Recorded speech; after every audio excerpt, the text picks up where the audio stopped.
Welcome to a new series, By a Few Degrees, where direction, not chance, writes history. Only on your dose of Wowness. Everyone has seen the footage. The largest flying machine ever built, coming down in flames over a New Jersey airfield in under 40 seconds. What almost nobody's ever been told is the specific mechanical trigger that occurred right before that. A wind shift required a sharp corrective turn. Researchers now believe the chain of cause and effect leading to the fire traces back to that one docking maneuver. This is day 6 of By a Few Degrees. We're deep into the heaviest stretch of this arc. Subscribe now so you're here for the palate cleanser coming up in a couple days. You'll want it. It is May 6, 1937, at Naval Air Station Lakehurst in New Jersey. The Hindenburg is arriving from Frankfurt after a multi-hour weather delay. As it descends for docking, the ship is low, slow, and fighting a shifting crosswind near the ground. To align the 804-foot ship with the mooring mast, Captain Max Pruss gives an order. Instead of a smooth, gradual approach, he calls for a sharp, tight turn to correct the ship's heading. It was a standard flight decision, but executing that specific maneuver at this altitude shifted the exact variables necessary to trigger a fire. A turn that sharp creates immediate drag. The Hindenburg's internal skeleton is made of a lightweight alloy called duralumin, and hauling that massive framework through a tight course correction puts unusual stress on the rigid airframe.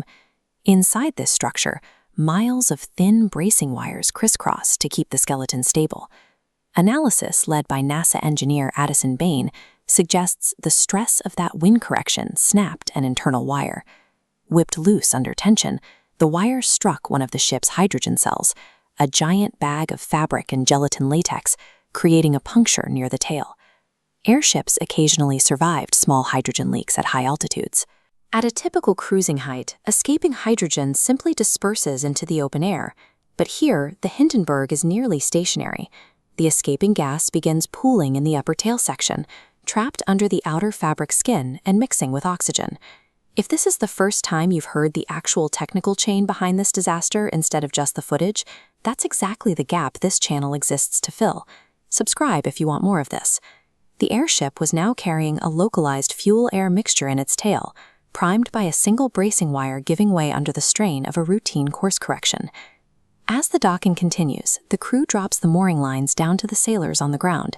These ropes are soaked from earlier rain. The moment those wet lines hit the earth, they act as an electrical conduit.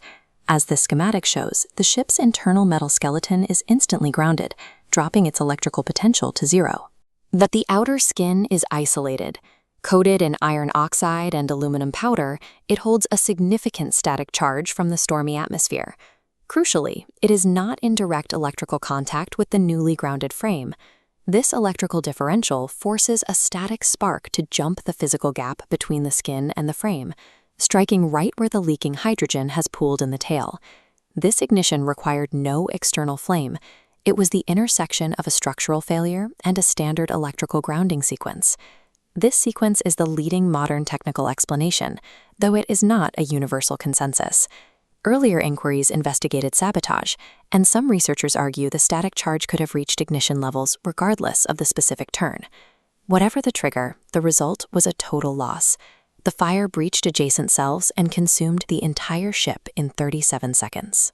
The global distribution of the newsreel footage destroyed public faith in hydrogen-filled airships. Germany's Zeppelin company ceased passenger operations shortly after. Because the United States restricted the export of safer, non-flammable helium, the industry had no viable alternative. Passenger air travel shifted decisively toward fixed-wing aircraft for the rest of the century. The era of passenger airships ended in under 40 seconds, starting with a routine correction for a crosswind. Tomorrow, we go from an uncontrolled disaster to a controlled recovery. 3 astronauts navigating a crippled spacecraft through a re-entry corridor only a few degrees wide. 1970. Apollo 13. We will see you for Day 7.